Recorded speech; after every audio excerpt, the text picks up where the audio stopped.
Fala galera, tudo bem? O Chelsea é campeão mundial, ganhou a competição da FIFA batendo o Palmeiras na prorrogação e acho que é um jogo que tem algumas coisas legais pra gente falar aqui, a começar pela competitividade do torneio como um todo. Essa é uma tecla que eu sempre bato aqui, nem vou me alongar muito nesse aspecto, mas acho que esse foi um Mundial de Clubes que mostrou bastante isso, se a gente olhar para as imagens deixadas por Al Ahly, por Al Hilal, e pelo próprio duelo decisivo entre Chelsea e Palmeiras também. Então a gente enxerga uma competitividade entre campeões continentais a ponto sim de ter jogo. É claro, a diferença de nível, de qualidade existe, mas é possível você colocar a elite de cada um desses continentes e vai ter jogo, e vai ter duelo. É claro que o campeão europeu tende a estar mais descolado dos outros, né?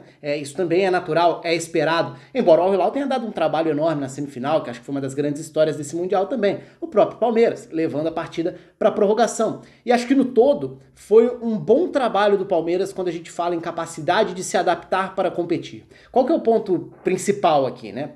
Acho que tem um lado estratégico que faz com que exista essa diferença. Acho que não tem muita discussão que o futebol jogado na Europa é um futebol de uma qualidade bem superior ao futebol jogado nos demais continentes, quando a gente fala das elites principalmente. Também não tem muita discussão de que o time do Chelsea era, evidente, e é, evidentemente, mais time do que o Palmeiras, do que o Al Ahly, do que o Al Hilal, do que o Monterrey, enfim, do que os demais participantes do Mundial de Clubes. Mesmo que o Chelsea não estivesse no seu melhor momento, mesmo que possa ser feita aquela ressalva de será que o Chelsea é um adversário mais acessível do que outros campeões europeus? Essa é uma discussão à parte, é uma discussão plausível, mas eu acho que ela nem vem ao caso aqui, porque, de qualquer forma, a gente está falando de um campeão europeu que tem mais time individualmente falando, que está acostumado a um enfrentamento coletivo num nível de exigência bem superior. Então, assim, essa diferença existe. E o que é possível fazer sabendo que existe essa diferença? Amenizar um pouco esse desnível a partir de estratégias. E por isso eu acho muito interessante o que o Abel fez como uma tentativa de conter o Chelsea. Aí muita gente vai olhar pelo resultado e falar, perdeu de qualquer forma. Tudo bem, é uma forma de olhar, você pode olhar só pelo resultado, você pode ignorar o andamento da partida. Não é o meu caso, não é o que a gente faz aqui no canal geralmente. Então o meu olhar está muito mais voltado para o que foi o desenvolvimento da partida, as estratégias e adaptações, do que necessariamente como acabou o jogo ou como terminou o jogo. Aliás, eu nem vou entrar tanto nas variações que a gente viu no segundo tempo para frente, com substituições, mudanças de desenho. A minha ideia aqui é muito no plano inicial, porque para mim foi o que chamou a atenção e porque foi interessante. E porque o Palmeiras competiu. De novo, aí entra um aspecto, quando a gente fala em competir, tem algumas divergências. Muita gente vai virar e falar, mas é retranca, mas nem jogou. Na minha visão, de uma maneira geral, salvo raríssimas exceções, a chance do sul-americano ter condições de enfrentar o campeão europeu é se adaptando e se organizando defensivamente para conseguir conter um time que tende a dominar. Então não é indo de peito aberto para bater de frente e para achar que vai fazer um jogo franco, porque isso tende a dar mais espaços para um time que é superior. É claro que em alguns casos pode até funcionar. A gente viu o Al Hilal no segundo tempo contra o Chelsea, crescendo, tendo chances, poderia ter empatado a partida, poderia de repente até ter vencido o Chelsea. Mas de uma maneira geral, me parece muito mais natural que a gente enxergue planos defensivos diante dos favoritos. E foi o que o Abel fez. E aí para mim tava a grande curiosidade, porque o Abel Ferreira é um treinador que a gente pode questionar se ele faz um grande trabalho nos pontos corridos quando a necessidade é de imposição semana após semana no Campeonato Brasileiro, por exemplo? Pode. Agora, para mim, a maior das virtudes do Abel, e é um ponto que para mim torna muito interessante ver o Palmeiras do Abel em duelos decisivos, eliminatórios principalmente, é porque ele é um treinador que adapta nos mínimos detalhes ao adversário. Então sempre tem algum componente tático que vale a pena a gente observar. E aí do ponto de vista de um canal que olha muito para esse lado aqui, que é esse lado de estratégias, de adaptações, de variações, vira um prato cheio. E acho que o jogo foi um prato cheio nesse sentido. E eu vou focar aqui justamente na questão mais do primeiro tempo, que foi a forma que o Palmeiras encontrou para competir, ou para amenizar essa diferença. E se a gente for olhar, no fim das contas, o Palmeiras conseguiu na maior parte do tempo não permitir que o Chelsea criasse grandes chances e ainda encaixar uma outra saída em velocidade para o jogo das transições, que era naturalmente o cenário que o jogo pedia. Tentar escapadas. O Zé Rafael teve uma perigosa, Dudu teve uma perigosa também, enfim, o Palmeiras teve algumas transições que eram promissoras e não foram bem definidas. Então assim, quando a gente fala em bater de frente ou quando a gente fala em competir, mesmo que um time sul-americano consiga competir e equilibrar partidas, eu acho que isso não é um caminho para uma conclusão do tipo, tá vendo? São times do mesmo nível. Não é essa a realidade. Eu acho que a realidade é, tá vendo? Dá para competir a partir de estratégias. E vamos falar então da estratégia específica do Abel diante do Chelsea. E para isso, vou começar até falando sobre como o Chelsea ataca, porque aí tava uma curiosidade que eu tinha. Porque as variações do Palmeiras eram muito conhecidas no sentido de que se a gente olhar para a construção de trabalho do Abel, a gente sabe que o Palmeiras varia linha com 4 para 3 zagueiros, trabalhando muito bem a versatilidade dos seus laterais. O Marcos Rocha já foi zagueiro pela direita numa linha com 5 e o Piquerez já foi zagueiro pela esquerda numa linha com 5. Então os dois laterais de uma linha com 4 podem jogar tanto como alas quanto como zagueiros. E isso dá um repertório tático para adaptações que é muito interessante e que faz com que o Palmeiras tenha essa capacidade de traçar planejamentos específicos de acordo com o adversário. Mas qual que era o grande ponto aí diante do Chelsea? O grande ponto é, o Chelsea do Thomas Tuchel é um time que trabalha bem a bola, é muito difícil pressionar o Chelsea na origem da saída de bola, por mais que o Jorginho não tenha jogado e geralmente é esse termômetro. Mas o Chelsea é um time muito difícil de marcar em cima. Um exemplo, no mata-mata da Champions da temporada passada, o Atlético de Madrid no jogo da volta tentou uma postura super agressiva para pressionar lá em cima. Não encaixou marcação, foi claramente superado e o Chelsea conseguia avançar com o campo livre. Tem vídeo sobre isso na época aqui do canal. Então assim, é muito difícil você pressionar porque são 3 zagueiros de saída, de qualidade de saída, e 2 volantes que também participam bem nisso. Então para você pressionar o Chelsea lá em cima, você tem que subir com muita gente. E o Chelsea te ataca basicamente sobrecarregando a linha de defesa. E aí estava a minha grande curiosidade. O Chelsea ataca, independentemente das peças, mas partindo do sistema padrão do Thomas Tuchel, que de uma maneira geral é 3 zagueiros, 2 alas, 2 volantes, 2 meias e um atacante. Então a gente poderia falar de um 3-4-2-1 para traduzir isso para números. Mas como que o Chelsea distribui essas peças? Em fase ofensiva, até pelo que eu falei, 3 zagueiros que jogam com bola, 2 volantes que participam, em especial o Jorginho, que não estava nesse jogo. Mas são 5 jogadores que controlam, distribuem, fazem a posse de bola ter sequência, e são 5 jogadores congestionando essa linha de defesa adversária. Então se a gente pensar, o Chelsea ataca com alas que viram pontas, ficam bem espetados, 2 meias que podem circular na faixa dos volantes ou que podem atacar a entrada da área, e mais um atacante, em geral, o Lukaku sendo esse 9. E por que isso gera um problema muito grande? Porque se você tem uma linha, se você defende com uma linha com 4, são 5 atacando a linha de 4. E aí você tem algumas decisões para fazer a inferioridade numérica em alguns momentos. Claro, você pode tentar compensar isso trazendo um meia para fechar a linha, virar um quinto elemento da defesa, um volante para virar um quinto elemento da defesa. Mas se a gente olhar simplesmente para esse duelo 5 contra 4, quais são alguns dos princípios dessa distribuição ofensiva do Chelsea? Alargar muito os laterais, se são 5 e os 2 alas estão espetados como pontas, isso gera uma atenção, uma preocupação para que os laterais tenham que se desprender lateralmente, né? Que eles precisem sair caso a bola chegue ao setor.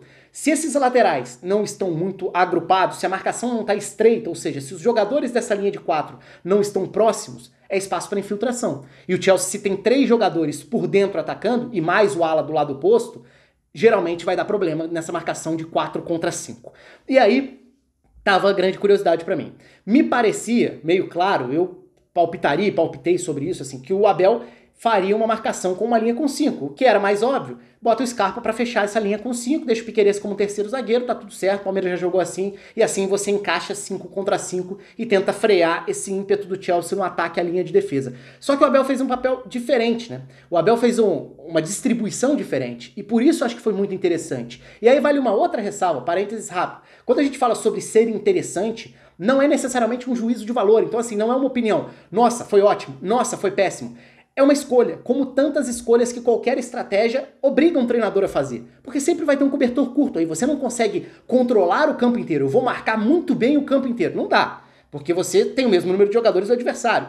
Alguma área do campo vai sobrar. E aí é uma questão de escolha estratégica, com seus prós e contras, como qualquer estratégia tem. E por que eu tô falando isso? Porque o tipo de jogo que o Abel decidiu fazer em termos de distribuição das peças foi muito interessante como novidade para tentar frear a chegada do Chelsea ao ataque, a área, as infiltrações, as chances claras. Por outro lado, um jogador sobraria com muito espaço, com muita liberdade, o Thiago Silva. Mas por que o Thiago Silva sobrou tantas vezes com tanta liberdade e tanta tranquilidade? Aí a gente entra nessa estratégia da distribuição das peças no tabuleiro. O Palmeiras jogou com mais do que um desenho, tá? Mais do que a gente falar em sistema tático. Porque, por exemplo, a gente pode falar em linha de 6. Sim, o Abel, a grande novidade foi o Abel tornar aquele problema de você marcar um ataque que ataca com 5 a sua primeira linha, o Abel não marcou nem com 4 e nem com 5, ele marcou com 6. E essa foi a grande novidade. Isso significa que foi uma linha de 6? Em alguns momentos sim, a gente podia ver, a gente dava para enxergar uma linha com 6 jogadores. Não é exatamente uma linha, então eu diria uma linha entre aspas, porque o critério, a prioridade, a referência não era o setor. A marcação do Abel não priorizava quem vai ocupar cada setor do campo, e sim quem vai ficar de olho em qual referência individual, ou seja, em qual jogador adversário vai ter esse tipo de perseguição. Então, em vários momentos, o que a gente via era esse desprendimento, né, essa saída de um dos defensores, em especial os laterais dessa linha com 4, porque os outros dois pelos lados até acompanhavam até o fim, mas os laterais não. Os laterais acabavam se descolando. Por quê? Vamos falar desses encaixes então. Quais eram esses encaixes de marcação do Palmeiras e por que essa era uma estratégia e quais eram as ideias, muito provavelmente. É claro que eu acho que sempre o mais interessante é a gente tentar identificar intenções quando a gente fala em análise no futebol como um todo. Antes dos julgamentos, de querer opinar e tudo, eu acho que o mais interessante é tentar identificar. E me parece que a ideia do Abel, e que fez bastante sentido, era colocar os dois laterais nos meias do Chelsea. Falei da distribuição das peças do Chelsea, né? 3 zagueiros, 2 alas, 2 volantes, 2 meias e um atacante. Então os meias eram, inicialmente, até foi uma surpresa para mim o Ziyech ficar fora, porque tinha jogado bem a semifinal. Então começa o Havertz com o Mason Mount, que depois sairia machucado e entrou o Pulisic, inclusive. Mas se a gente pensar na escalação inicial, a gente tá falando de Mason Mount e Kai Havertz. Esses são os dois meias. No setor dos meias, em geral, a gente pensa em volantes batendo de frente. O encaixe do Palmeiras era com os laterais. O Marcos Rocha saía para fazer a marcação no Kai Havertz e da mesma forma o Piquerez saía para acompanhar, para perseguir o Mason Mount. Esses eram os encaixes, ou seja, os laterais não tinham a obrigação de formarem uma linha de defesa para o Chelsea, para o Palmeiras, e sim de saírem no combate caso o jogador do setor dele fosse acionado. Então essas eram perseguições bastante claras. E como que o Palmeiras, então, iria lidar com os alas do Chelsea, já que os alas atuam tão espetados, avançados, como pontas no momento com bola, em fase ofensiva, quando a gente fala em ataque, ao campo de ataque mesmo, ao campo de defesa do adversário. Hudson-Odoi foi o ala pela esquerda, o que sugeria ainda mais agressividade, jogador de mais drible, de mais 1 contra 1 do que o Marcos Alonso, e do outro lado o Azpilicueta fazendo esse papel. Os jogadores que marcaram, e aí talvez tenha sido a grande surpresa na distribuição das funções do Abel, além da questão tática, foi o Rony fazer esse corredor direito. Então, de um lado foi o Scarpa. Ok, era esperado o Scarpa ser uma espécie de um ala pela esquerda. Ele bateria de frente com a Azpilicueta. Só que do outro lado, contra o Hudson-Odoi, quem fazia essa função era o Rony. Então o Rony, que vinha sendo o 9 e que é um ponta de origem, virou o ala, de certa forma, que protegeria, encaixando com a marcação do Hudson-Odoi nas subidas por aquele corredor. Ou seja, os meias abertos do Palmeiras eram os responsáveis pelos corredores dos alas. Os laterais do Palmeiras se desprendiam da linha de defesa para fazer essa marcação por dentro diante de meias que circulavam por essa faixa do campo. Qual era uma vantagem aí para o Palmeiras? Não precisar abrir mão de 2 jogadores em cima do Lukaku. Então quando a gente olha para o primeiro tempo, a gente vai ver que mesmo diante dessas movimentações, o jogo não é estático, o jogo tem movimentação o tempo inteiro, o Palmeiras conseguia ter na maior parte do tempo Luan e Gustavo Gomes no setor do Lukaku, especialmente no início, porque o Lukaku ainda estava muito fixo por dentro. Acho até que demorou o Tuchel a alternar, porque ele poderia ter feito isso antes, abrir mais o Lukaku, trazer outro jogador de mobilidade para incomodar mais essa dupla de zaga que estava relativamente confortável no primeiro tempo. Relativamente é importante aqui. Confortável é claro que você não fica, mas eu digo no sentido de controle. E qual que era a sequência desses encaixes de marcação? Já falei da função dos meias abertos, dos laterais, da sobra que os 2 zagueiros tinham diante do Lukaku, e aí a gente chega na questão dos meio-campistas. Mais encaixes individuais, mais perseguições individuais. Kovacic e Kanté, os 2 meio-campistas, eram vigiados diretamente por Danilo e Zé Rafael. Então era um duelo ali de 2 contra 2, marcação bem específica. Sobram os 2 jogadores mais avançados do Palmeiras, Dudu e Rafael Veiga. E me parece muito inteligente nesse caso você montar toda uma estratégia, uma estrutura para tentar frear o adversário. Volto ao início do vídeo. O enfrentamento entre um sul-americano e um europeu, quando a gente fala da elite, é um enfrentamento desigual. A primeira parte do plano precisa ser sobreviver, resistir, olhar para o setor defensivo. E foi o que o Abel fez. Então, ele montou toda essa estrutura, essa estratégia para tentar frear um ataque à última linha do Chelsea, encaixou a marcação nos volantes que fazem a distribuição e deixou os 2 jogadores de maior capacidade de definição, de decisão, mais soltos, entre aspas. Soltos, entre aspas, porque eles eram os mais adiantados, o que sugeria que qualquer transição do Palmeiras passaria por Rafael Veiga e Dudu. ótimo. São os dois jogadores mais capazes dessa condução e chegar da área adversária para tentar definir. Pode falar, claro, o Rony também poderia fazer isso, mas alguém teria que ser sacrificado para essa estratégia funcionar. E até para manter o efeito surpresa, era importante não mexer nos nomes na escalação, porque quando a escalação sai, era muito fácil imaginar os dois planos que o Palmeiras poderia ter. Linha com 4 ou linha de 5 com Scarpa sendo ala. Não foi nenhuma coisa nem outra. Foi essa linha de 6, de novo, entre aspas, com os papéis dos meias diante dos alas. Então Rafael Veiga e Dudu ficavam na sobra no sentido de mais soltos, avançados, para puxada de contra-ataque, mas não é que eles não tivessem responsabilidade defensiva também, porque o Chelsea é um time que controla e constrói a partir dos zagueiros. Então, a gente viu contra o Al Hilal no primeiro tempo, por exemplo, como o Christensen gerou problemas para o Al Hilal por ser um zagueiro que se projeta. O Christensen já foi volante várias vezes, na base jogava como volante, na seleção da Dinamarca já jogou como volante, já jogou como lateral, já fez de tudo um pouco. Então assim, Christensen e Rudiger, que são os zagueiros pelos lados, são caras que têm muita facilidade de projeção. Eles podem conduzir a bola. Então, se o time tá todo encaixadinho, mas os zagueiros têm liberdade, os zagueiros podem desequilibrar. Só que, de novo, a gente volta para aquela história do cobertor curto. Não dá para achar que dá para marcar todo mundo individualmente e que ainda vai ter sobra lá pro Lukaku. Então, a ideia, dentro dessas escolhas do Abel, foi: vou impedir que os zagueiros pelos lados do Chelsea gerem problemas se projetando. Dudu e Rafael Veiga vigiavam as subidas de Christensen e Rudiger. E assim sobrava o Thiago Silva. E aí a gente chega à resposta daquela questão. Por que tantas e tantas e tantas vezes dentro do jogo o Thiago Silva era o jogador livre? Exatamente por isso. Porque o encaixe da estratégia montada pelo Abel significava que, de algum jeito, vai precisar sobrar algum jogador do Chelsea. Que seja um jogador avançando por dentro, no caso o Thiago Silva, que tem qualidade para construir desde trás, que pode chegar para o chute de fora, como o Everton fez uma importante defesa dentro do jogo, num chute de fora da área, que tem lançamento, mas era uma forma de escolher uma maneira de se defender com mais gente atrás. E acho que foi uma proposta bem sucedida no sentido de competir. E aí eu volto àquele ponto inicial. Acho que o Palmeiras conseguiu, dentro da sua estratégia, amenizar a distância técnica de qualidade que existe entre os dois times. O Palmeiras conseguiu competir, dar trabalho. É claro que aí depois a gente vai para... Poderia ir, nem vou entrar nesse aspecto aqui, até para o vídeo não ficar tão longo, para as variações. Depois o Chelsea muda jogadores, muda características, muda desenho tático também. Da mesma forma o Palmeiras faz modificações que são importantes para o andamento da partida, até para as mensagens em relação à estratégia que isso passava. Mas acho que o ponto principal é como que o Chelsea chega ao primeiro gol? Exatamente num duelo vencido. Porque se todo esse tabuleiro está montado e a estratégia está muito bem definida, qual que é a questão aqui, além de paciência, qualidade individual? Se você marca com esses encaixes bem definidos, uma vitória ou derrota, dependendo da perspectiva, né, dependendo do ponto de vista, uma vitória num duelo individual para um jogador do Chelsea, ou seja, uma derrota de um duelo individual para um jogador do Palmeiras, pode gerar um efeito dominó de desencaixes. E o gol do Chelsea, 1-0, nasce exatamente assim, né? É quando o Kovacic consegue ganhar um duelo conduzindo, algo que ele faz muito bem, né? Ele não tem a distribuição que o Jorginho tem, por exemplo, mas ele é um jogador que tem facilidade para superar marcadores carregando a bola, se projetando para armar o jogo dessa forma. E o gol nasce exatamente assim, porque quando o Kovacic ganha o duelo individual, abre o campo. Afinal de contas, cada um está preocupado com a sua referência.